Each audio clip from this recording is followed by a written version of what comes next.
ಇಲ್ಲಿ ಅಭಿವೃದ್ಧಿ ಮಾಡಕ್ ಹೊಂಟಾರ. ಅಭಿವೃದ್ಧಿ ನಮ್ ವಿರೋಧ ಇಲ್ಲ. ವಿನಾಕಾರಣ ಏನು ತಿಳಿದಾರ್ದಂಗ ಮಾಡ್ತಿದಾರೆ. ಎಲ್ಲ ಇಲ್ಲಿ ಟ್ರಾಫಿಕ್ ಎಲ್ಲ ಆಟೋಗಳು ನೋಡ್ರಿ, ಎಲ್ಲ ಟ್ರಾಫಿಕ್. ಒಬ್ಬ ಪೊಲೀಸ್ ಕಾನ್ಸ್ಟೇಬಲ್ ಇಲ್ಲ. ಇದು ಯಾವ ವೆಚ್ಚದಾಗ ಮಾಡ್ತಾರೆ, ಹೆಂಗೆ ಮಾಡ್ತಾರೆ, ಯಾವ ಇದ್ರ ಮಾಡ್ತಾರೆ ಗೊತ್ತಿಲ್ಲ. ಯಾರಿಗೆ ಇಷ್ಟ ಬಂದವ್ರು ತಗೋಬೋದು, ಇಷ್ಟ ಬಂದವ್ರು ಇಲ್ಲ. ಫಸ್ಟ್ ನಿಜವಾದ ಜನಪ್ರತಿನಿಧಿಗಳು, ನಾನು ನೇರವಾಗಿ ಹೇಳ್ತಾ ಇದ್ದೀನಿ, ಅಧಿಕಾರಿಗಳು ಜನಪ್ರತಿನಿಧಿಗಳು ನೀವೊಬ್ಬರ ಮೇಲೆ ರೊಕ್ಕ ಅಲ್ಲ, ನೀವೊಬ್ಬರ ಮೇಲೆ ರೊಕ್ಕ ಅಲ್ಲ.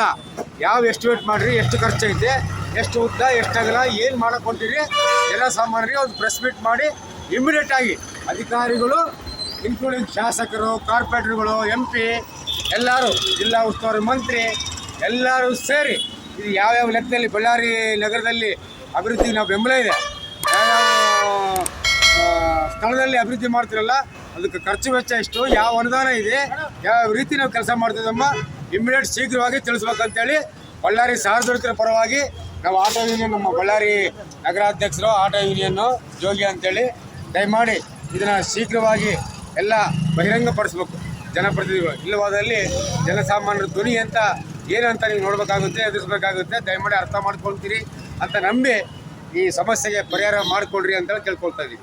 ನಮಸ್ಕಾರ.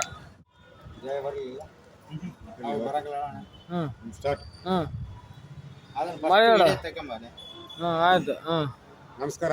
ನಾನು ಸಾಮಾಜಿಕ ಕಾರ್ಯಕರ್ತ JV ಮಂಜುನಾಥ. ಇದು ಕೋಲಾಚಲಂ ಕಾಂಪೌಂಡ್ನಲ್ಲಿ ನಾನು ಇದ್ದೀನಿ. ನಾನು ಇಲ್ಲಿ ಟೆನೆಂಟು.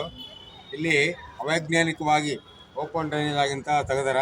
ಕಾಂಟ್ರಾಕ್ಟ್ ಯಾರೋ ಗೊತ್ತಿಲ್ಲ, ಇಂಜಿನಿಯರ್ ಯಾರೋ ಗೊತ್ತಿಲ್ಲ. ಕಾರ್ಪೊರೇಷನ್ ಕೇಳಿದ್ರೆ PWM ಹೇಳ್ತಿಲ್ಲ, PWM ಹೇಳಿದ್ರು, ಕಾಂಟ್ರಾಕ್ಟ್ ಯಾರೋ ಗೊತ್ತಿಲ್ಲ. ಇಲ್ಲಿ ಏನಾಗಿದೆ ಅಂದರೆ, ಇದು ಆದರ್ಶ ಆರ್ಟ್ ಹಾಸ್ಪಿಟ್ಲು.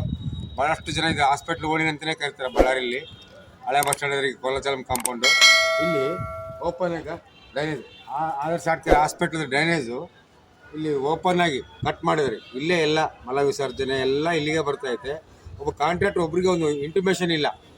ಇದು ಎಷ್ಟು ವರ್ಷದಲ್ಲಿ ಕೆಲಸ ನಡೀತೈತೆ, ಏನೇನು ಕೆಲಸ ನಡೀತೈತೆ, ಎಷ್ಟಾಗಲ್ಲ, ಎಷ್ಟು ಉದ್ದ, ಏನು ಕೆಲಸ ಅಂಬೋದು ಕೂಡ ಸಂಬಂಧಪಟ್ಟ ಅಧಿಕಾರಿಗಳು ಮತ್ತು ಸಂಬಂಧಪಟ್ಟ ಜನಪ್ರತಿನಿಧಿಗಳು ಇದ್ರ ಬಗ್ಗೆ ಗಮನ ವಹಿಸಿ ಓಪನ್ ಆಗಿ ಬಳ್ಳಾರಿಯಲ್ಲಿ ಏನೇ ಅಭಿವೃದ್ಧಿ ಕೆಲಸ ಮಾಡಲಿ ನಮ್ಮದು ವಿರೋಧ ಇಲ್ಲ. ಓಪನ್ ಯಾಕಂದರೆ ಯಾರ ಮನೆಯಿಂದ ತರಲ್ಲ, ಯಾರೂ ಜನಪ್ರತಿನಿಧಿಗಳು ಅಧಿಕಾರಿಗಳು ಯಾರ ಮನೆಯಿಂದ ತರಲ್ಲ. ಸಾರ್ವಜನಿಕರ ದುಡ್ಡು, ಅದು ಎಷ್ಟು ಖರ್ಚಾಗುತ್ತೆ, ಎಸ್ಟಿಮೇಟ್ ಅಮೌಂಟ್ ಏನು, ಯಾವ ರೀತಿ ಕೆಲಸ ಮಾಡ್ಬೇಕಂಬುದು ಕೂಡ ಆ ಸ್ಥಳೀಯರಿಗಾದರೂ ಕೂಡ, ಎಲ್ಲರಿಗೂ ಬೇಡ, ಆ ಸ್ಥಳೀಯರಾದರೂ ಕೂಡ ತಿಳಿಸ್ಬೇಕಲ್ಲ. ಎಷ್ಟು ಅಮೌಂಟ್ನ ಕೆಲಸ ನಡೀತೈತೆ, ಯಾರು ಕಾಂಟ್ರಾಕ್ಟ್ರು, ಯಾರು ಗುತ್ತಿಗೆದಾರರು, ಯಾರು ಯಾವ ಇಲಾಖೆಗೆ ಕೊಟ್ಟಿರಿ ವಹಿಸಿರಿ, ಅದು ಕೂಡ ನಮ್ಗೆ ಯಾರಿಗೂ ಗೊತ್ತಿಲ್ಲ. ಬಂದರೆ ಏಕಾಏಕಿ ತೆಗೆದಿಟ್ಟು ಹೋಗ್ಯಾರ. ಬೇಕಾದ್ರೆ ನೋಡ್ರಿ, ಇಲ್ಲೇ ನೋಡ್ರಿ ಇಲ್ಲೇಗ ಓಪನ್ ಆದರ್ಶ ಆರ್ಟ್ ಹಾಸ್ಪಿಟಲ್ ಪೇಷೆಂಟ್ಗಳದ್ದು ದೊಡ್ಡಿ ಮಾಡಿದ್ದು ಉಚ್ಚ ವೈದ್ಯು ಇಲ್ಲಿಗೆ ಬರ್ತೈತೆ. ಇಲ್ಲಿ ಸೊಳ್ಳೆ ಚುಕ್ಕಾಡಿ ಹೆಂಗೆ ಬದುಕಬೇಕು. ಈ ಕಡೆ ಎಲ್ಲವೂ ಕ್ಲಿನಿಕಲ್ ಲ್ಯಾಬು ಮತ್ತು ಬೇರೆ ಬೇರೆ ಕಮರ್ಷಿಯಲ್ ಏರಿಯಾ ಇದು. ಇದು ಮಣ್ಣು ಕೂಡ ಒಂದು 3 ದಿನ ಆಯಿತು, ಮಣ್ಣು ಕೂಡ ತೆಗೆದಿಲ್ಲ. ತೆಗೆದಾಕಿ ಹೋಗಿ ಏನು ಯಾವ ರೀತಿಯ ಕೆಲಸ ಮಾಡ್ತಾರೋ ಗೊತ್ತಿಲ್ಲ. ದಯಮಾಡಿ ನಾನು ಸಂಬಂಧಪಟ್ಟ ಎಲ್ಲರಿಗೂ ಹೇಳ್ತಿದ್ದೀನಿ, ಬಳ್ಳಾರಿಯಲ್ಲಿ ಏನೇ ಕೆಲಸ ಅಭಿವೃದ್ಧಿ ಕೆಲಸ ಮಾಡಿದ್ರು ಕೂಡ ನಮ್ಮ ಸಹಕಾರ ಇರ್ತದೆ. ಎಷ್ಟು ವೆಚ್ಚದಲ್ಲಿ ಕೆಲಸ ಮಾಡ್ತಿದ್ದೀರಿ, ಯಾವ ಅನುದಾನದಲ್ಲಿ ಕೆಲಸ ಮಾಡ್ತಿದ್ದೀರಿ, ಯಾರು ಇದಕ್ಕೆ ಸಂಬಂಧಪಟ್ಟವರು ಅಂತ ತಿಳಿಸಿ ಗೊತ್ತಿದ್ದವರಿಗೆಲ್ಲ ಆ ಸಹಕಾರದಿಂದ ಎಲ್ಲವೂ ಅಭಿವೃದ್ಧಿಗೆ ಸಹಕಾರ ಆಗುತ್ತೆ. ದಯಮಾಡಿ ಯಾರೂ ಕೂಡ ಇದುವರೆಗೂ ಇದು ಗಮನ ವಹಿಸಿಲ್ಲ. ಇಲ್ಲಿ ಫುಲ್ಗ ಲೆಟ್ರಿನು, ಟಾಯ್ಲೆಟ್ಟು ಭಾಳ ಒಂಥರ ಹಿಂಸೆ ಆಗ್ತಿದೆ. ಸೋಮವಾರ ಗುರುವಾರ ಬಂದರೆ ಇದು ಹಾಸ್ಪಿಟ್ಲ್ ಓಣಿ ಎಷ್ಟಿರುತ್ತೆ ಗೊತ್ತಾ. ಯಾರು ಕೂಡ ಏನು ಬೇಜವಾಬ್ದಾರಿತಾರೆ ಈ ರೀತಿ ನಾವು ಇಷ್ಟಪಡಲ್ಲ. ಸಂಬಂಧಪಟ್ಟವರು ಎಲ್ಲ ಜನಪ್ರತಿನಿಧಿಗಳು, ಅಧಿಕಾರಿಗಳು ಎಷ್ಟು ಎಸ್ಟಿಮೇಟಲ್ಲಿ ಕೆಲಸ ನಡೀತಾ ಇದೆ, ಯಾವ್ಯಾವ ರೀತಿಯಲ್ಲಿ ಏನೇನು ಮಾಡ್ಬೇಕು ಅನ್ನೋದು ಕೂಡ ಆ ಸ್ಥಳೀಯರು ಕೂಡ ಸಹಕಾರ ತಾಂಡು ನೀವು ಕೆಲಸ ಮಾಡ್ಬೇಕಂತೇಳಿ ಎಲ್ಲ ಸಾಮಾಜಿಕ ಕಾರ್ಯಕರ್ತರು ಹಾಗೂ ಜನ ಸಾಮಾನ್ಯರ ಪರವಾಗಿ ನಾನು ಕೇಳ್ಕೊಳ್ತಾ ಇದ್ದೀನಿ. ಇಲ್ಲಾಂದರೆ ಇದು ತೀವ್ರವಾಗಿ ವಿಕೋಪಕ್ಕೆ ಹೋಗುತ್ತೆ. ಅಭಿವೃದ್ಧಿಗೆ ನಾವು ಬೆಂಬಲ ಇದ್ದೀವಿ, ಹಂಗಂತೇಳಿ ನೀವು ಇಚ್ಛಾನುಸಾರ ಮಾಡೋಕ್ಕೆ ನಾವು ಒಪ್ಪಲ್ಲ. ಉದಾಹರಣೆಗೆ ಇವಾಗ ಹಳೆ ಬಸ್ ಸ್ಟ್ಯಾಂಡ್ ಎದುರಿಗೆ ಹೋಮ್ ಸ್ವೀಟ್ಸ್ ಬಗ್ಲಿಗೆ ರೋಡ್ ಐತೆ. ಆದರ್ಶ ಆರ್ಟ್ ಹಾಸ್ಪಿಟ್ಲ್ ಆ್ಯಂಬುಲೆನ್ಸ್ ಇಲ್ಲೇ ಬರೋದು. ಇವಾಗ ನಿನ್ನೆ ರಾತ್ರಿ ಇದನ್ನು ಕೂಡ ಹೊಡಿತೀವಿ ಅಂತ ಬಂದಾರೆ. ಆದರೆ ಏನು ಓಡಾಡೋದು ಬೇಡ, ಇಲ್ಲಿ ಕಮರ್ಷಿಯಲ್ ಏನು ಮಾಡೋದೇ ಬೇಡ. ನೋಡಿ ನಮ್ಮ ಆಟೋದವರು ಇಲ್ಲಿ ಇದು ನೋಡಿರಿ, ಆಟೋ ಸ್ಟ್ಯಾಂಡ್ ನಾವೇ ಕಟ್ಸಿರೋದು. ಇದು ಆಟೋ ಸ್ಟ್ಯಾಂಡ್ ಇಲ್ಲಿ ಬಂತು. ಇವಾಗ ಮತ್ತೆ ಬೇರೆ ಬೇರೆ ಎಲ್ಲ ಅಲ್ಲಿ ಏನೋ ಹೊಡೆದಾರೆ ಹಳೆ ಬಸ್ ಸ್ಟ್ಯಾಂಡ್ ಎದುರಿಗೆ ಅಂತೇಳಿ ಆಟೋ ಸ್ಟ್ಯಾಂಡ್ ಎಲ್ಲರೂ ಕೂಡ ಬೇರೆ ಬೇರೆ ಹಳ್ಳಿಗಳವರೆಲ್ಲರೂ ಕೂಡ ಇಲ್ಲಿ ಬಂದು ನಿಂತಾರೆ.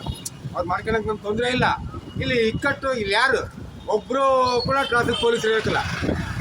ಯಾವ ಲೆಕ್ಕದಲ್ಲಿ ನೀವು ಅಭಿವೃದ್ಧಿ ಮಾಡಕ್ಕೆ ಬಂದಿರಿ ಅಂದರೆ ನಾನು ಮಾಡಿಬಿಟ್ರಿ ಎಲ್ಲ ನಡೀತೈತೆ ಅಂಬೋದು ತಪ್ಪು. ಜನ ಪ್ರಶ್ನೆ ಮಾಡೋದನ್ನ ಎಚ್ಚೆತ್ಕೊಳ್ರಿ, ಸರಿಯಾದ ರೀತಿಯಾಗಿ ಕೆಲಸ ಮಾಡ್ರಂತ. ಅದಕ್ಕೂ ಕೂಡ ನಮ್ಮ ಸಹಕಾರ ಇರ್ತದೆ ಅಂತ ಹೇಳ್ತಾ ಒಂದು ಎಚ್ಚರಿಕೆ ಮೂಲಕ ನಾನು ವಿಷಯ ಕೊಡ್ತಾ ಇದ್ದೀನಿ ಅಷ್ಟೇ.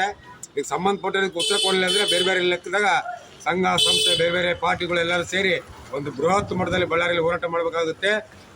ಜನಸಾಮಾನ್ಯರ ಧ್ವನಿ ಏನೆಂಬುದು ನೀವು ಎದುರಿಸಬೇಕಾಗುತ್ತೆ. ಅದಕ್ಕಾಗಿ ಸಂಬಂಧಪಟ್ಟ ಅಧಿಕಾರಿಗಳು ಮತ್ತು ಎಲ್ಲ ಜನಪ್ರತಿನಿಧಿಗಳು ಸೂಕ್ತ ಕ್ರಮ ತಗೋಬೇಕಂತೇಳಿ ನನ್ನ ವಿನಂತಿ.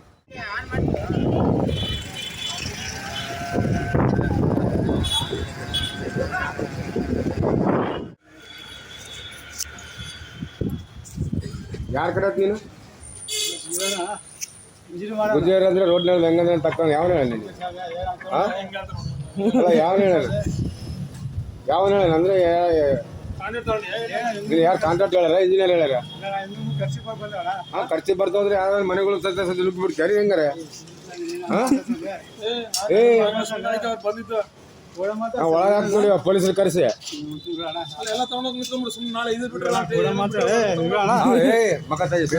ನಿನ್ನ ಹೆಸರೇನ? ಇಲ್ಲೆಲ್ಲ ಕಂಡಿಯ ಬೇಸರ ಹೇಳಿತ್ತು ನಾನು. ಇಲ್ಲೆಲ್ಲ ಕಂಡಿಯ ಸೀದಾ ಒಳಗೆ ಹಾಕ್ತೀನಿ ನಾನು.